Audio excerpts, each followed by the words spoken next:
I was on vacation, thousands of miles away from home, relaxing by the beach, when my phone buzzed.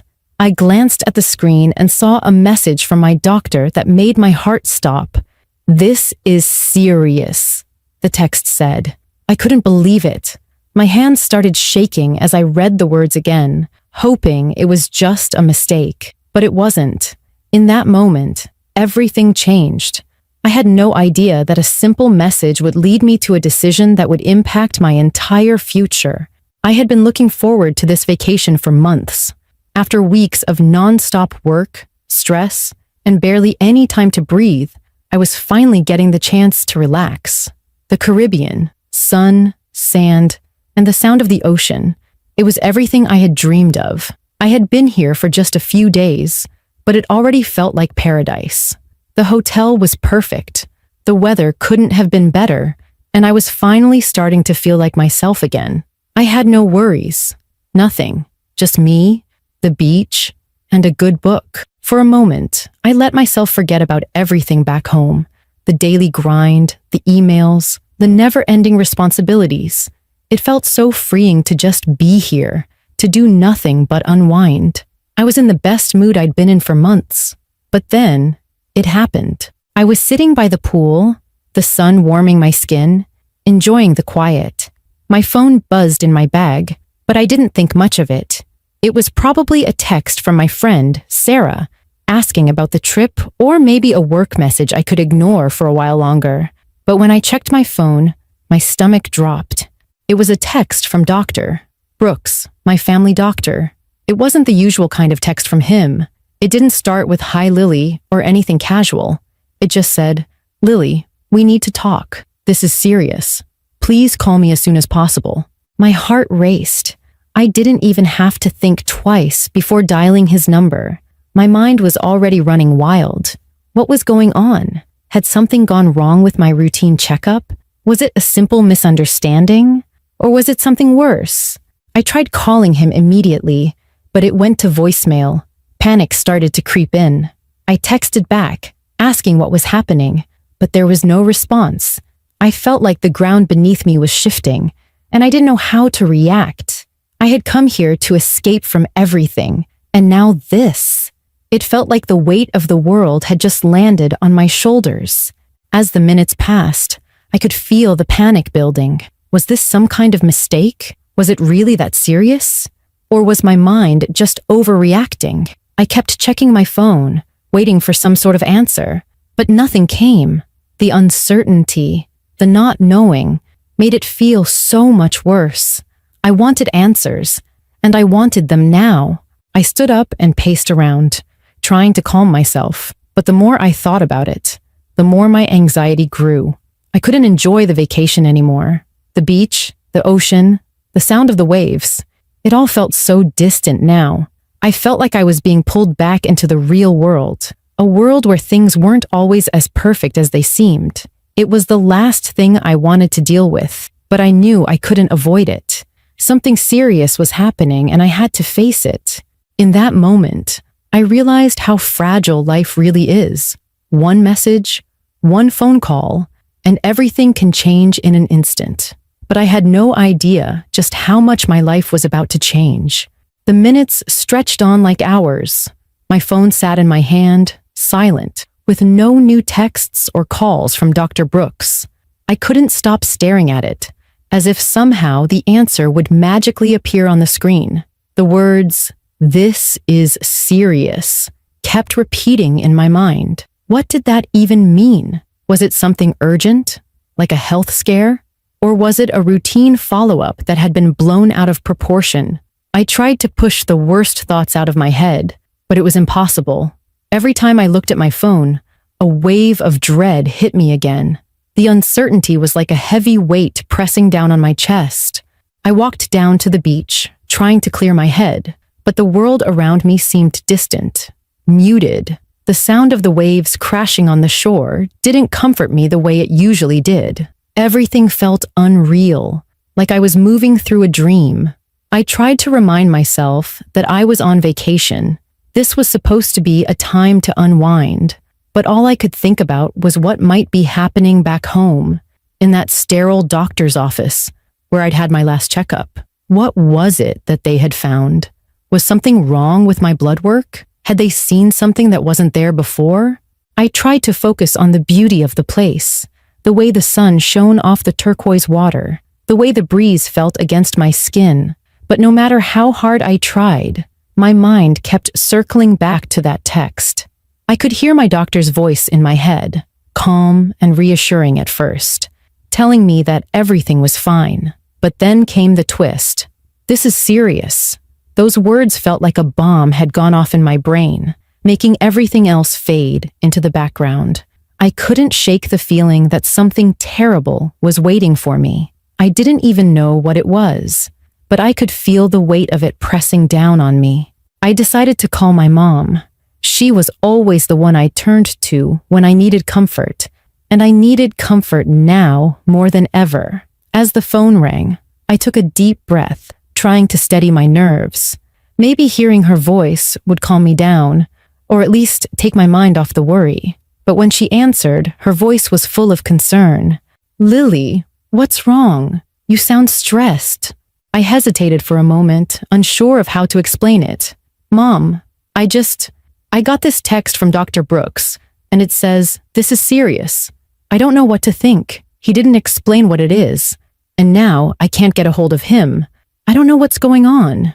There was a long pause on the other end of the line. My mom wasn't one to panic easily, so I knew it must have been bad. She finally spoke, her voice gentle but firm. "Sweetheart, don't jump to conclusions. You're there and you're healthy. We don't even know what this is yet. It could be something minor. Maybe it's a simple mistake. Let's wait until you hear back from him. Just take a deep breath, okay?" Her words were meant to reassure me, and part of me knew she was right. But it didn't change how I felt. How could something serious be happening when I was so far away from home? I felt like I was disconnected from everything, unable to control the situation, or even understand what was going on. My vacation, which had been so peaceful, was now nothing more than an overwhelming reminder that life can change in an instant. I hung up the phone, trying to hold on to my mom's calmness, but the panic was still there, gnawing at me. I thought about calling Dr. Brooks again, but I knew I would only end up in voicemail. And with every minute that passed, my anxiety grew. I couldn't sit by the pool or walk along the beach anymore. The thought of doing nothing was unbearable. What if I was ignoring something serious? What if I was waiting too long to act? I walked back to my hotel room, feeling like a weight was pressing on my chest, each step heavier than the last. I knew I needed to take action. I couldn't sit idly by while whatever this was loomed over me. I had to get answers. The idea of leaving the beach, cutting my vacation short, filled me with a sense of defeat. I didn't want to, not when everything was supposed to be perfect.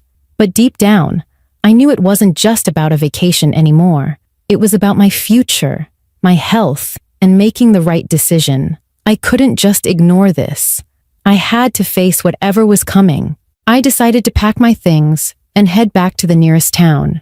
I needed to find better service, get a hold of the doctor, and figure out what was going on. This wasn't how I had planned the rest of my trip, but I couldn't escape the fact that I had a responsibility to myself to understand the seriousness of what was happening. The rest of the vacation didn't matter anymore. The only thing that mattered was getting the answers I needed, no matter where that might take me. The uncertainty was beginning to feel suffocating. I stood by the window in my hotel room, staring out at the vast ocean, but it felt like I was staring at my future, or at least what I thought could be my future. The more I tried to ignore it, the more I felt the weight of what was happening. The phone in my hand felt heavier with every passing minute, and the longer I waited for a response from Dr. Brooks, the more I felt like I was losing control of my life. I had come here to escape, but now it felt like the escape had vanished.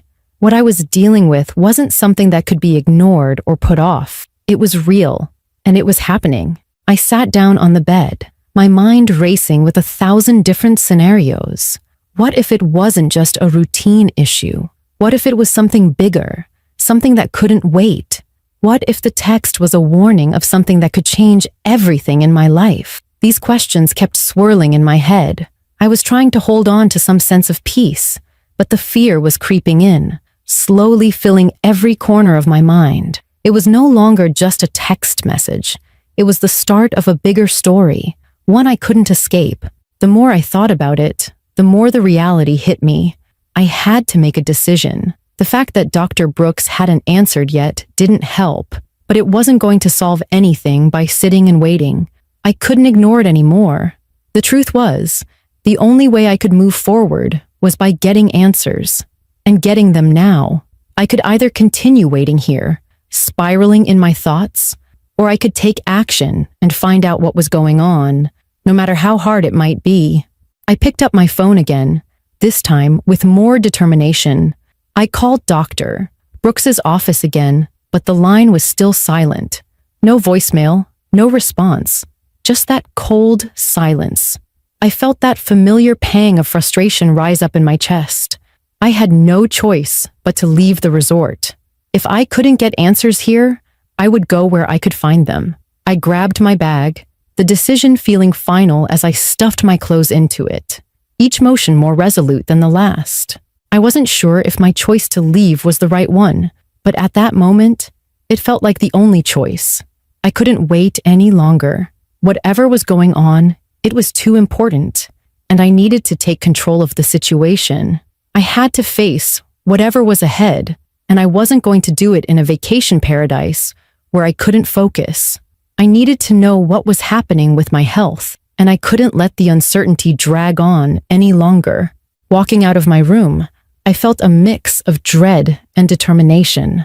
My mind was still reeling with questions, but there was something empowering about taking action. I had been sitting on the edge of panic for hours, letting the fear build up, but now I had made a choice, and in a strange way, that brought me a sense of calm.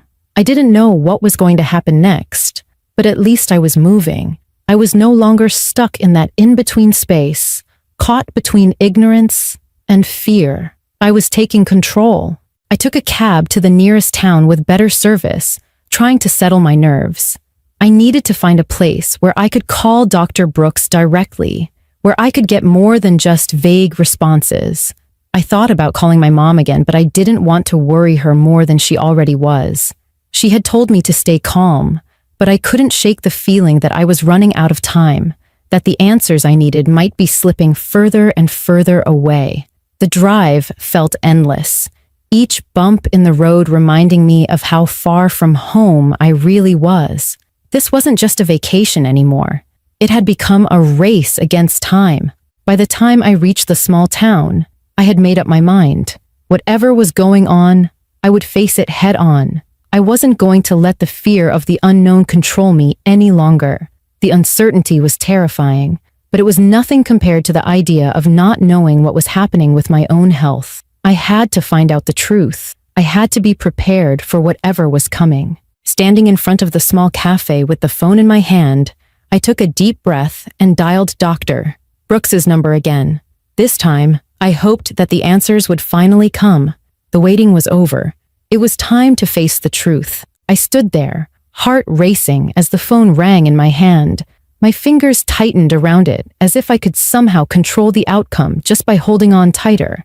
The sun was setting behind me, painting the sky with soft orange and pink hues, but I wasn't paying attention to the beauty around me. My entire focus was on the call I was about to have. The phone felt like it weighed a ton, each ring echoing in my chest as I prayed for the calm, professional voice of Dr. Brooks to answer. When the call finally connected, my breath caught in my throat. "Lily, it's Dr. Brooks." His voice was calm, but there was an underlying seriousness to it. "I'm sorry it's taken me a bit to get back to you. I know this is urgent." The way he said those words made the pit in my stomach grow even deeper. Urgent. That one word made everything feel more real, more serious. I had been hoping for some kind of mistake, some kind of misunderstanding that could be easily explained. But now, it was all sinking in. I could feel the knot in my chest tightening as I forced myself to breathe slowly. I've been going over your test results, Lily. Dr. Brooks continued, his tone steady, but the weight of his words undeniable. There's a concern about your liver function. The levels in your blood work are off, and we need to do some further tests. It could be a number of things, but it's important we act quickly. I didn't hear much after that. My head was spinning. Liver function. I had always been healthy. No history of liver problems. No symptoms that raised any alarms.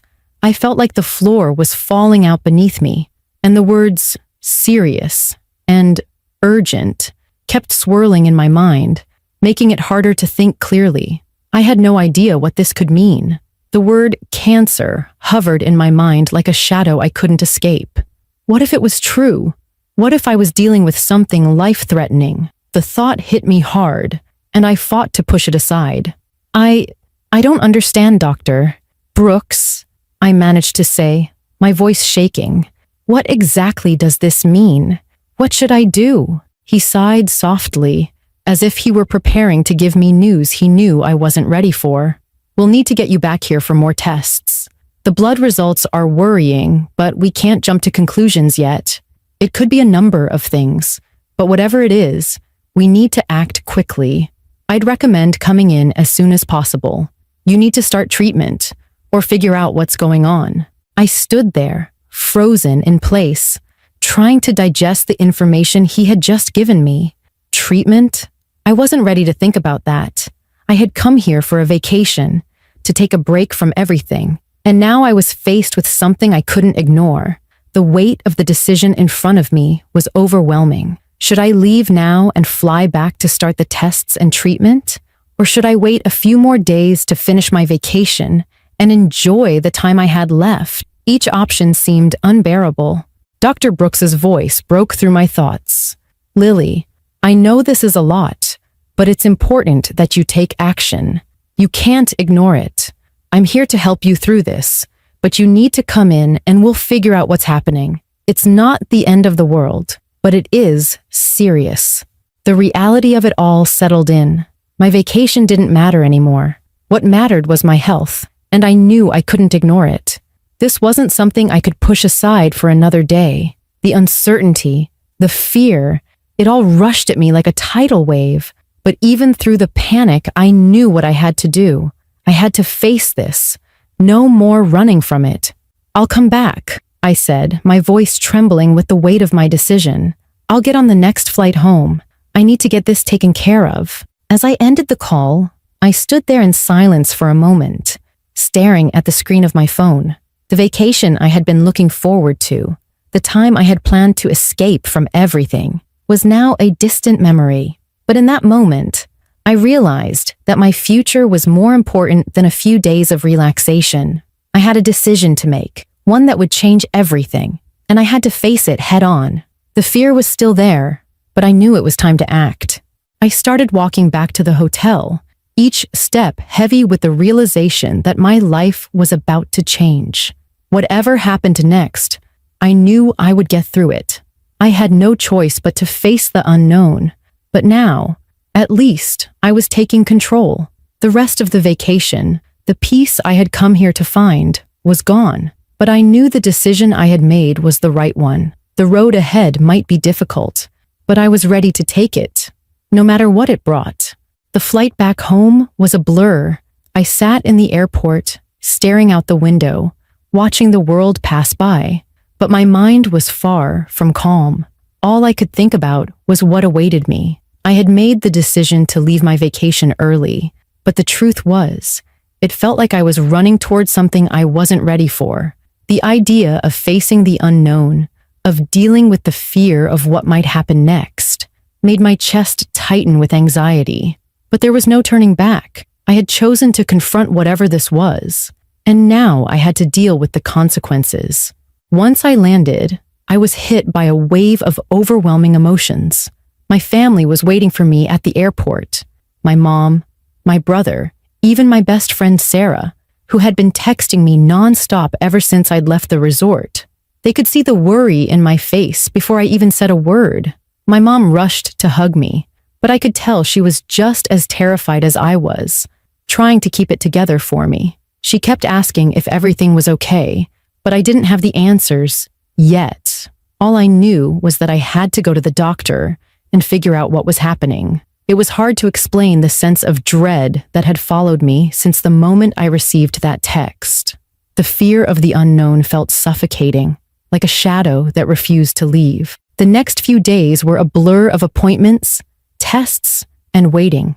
The doctor's office became a place I couldn't escape from fast enough. The routine blood work I had done a few weeks ago had led to this, and now I was facing a reality I had never even considered. Every test result, every scan, felt like it was adding to the weight pressing down on me. But as much as I wanted to shut it all out and pretend it wasn't happening, I couldn't.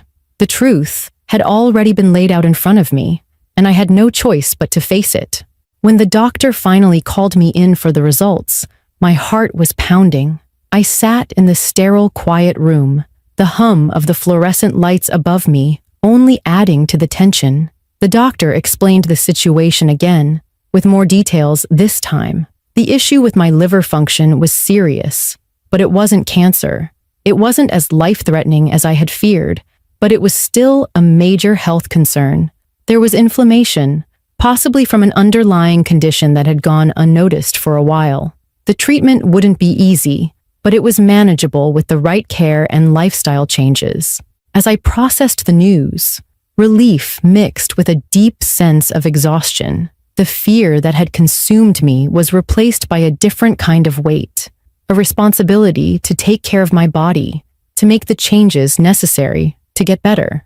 The road ahead wasn't going to be easy, and it wasn't going to be quick, but I knew that the decision I had made to come back, to face the unknown, had been the right one. In that moment, I realized how important it was to take charge of your own health, to listen to your body, and not ignore the warning signs. I had been so caught up in my busy life that I had brushed off some of the smaller symptoms, but now I knew better. The weeks that followed were filled with adjustments. My diet had to change, I had to take medication regularly, and I needed to find ways to manage my stress better. It wasn't easy, and there were moments where I felt frustrated and overwhelmed. I missed the carefree days of my vacation, the freedom of being away from everything, but at the same time, I felt a sense of clarity I had never felt before. I had learned something important.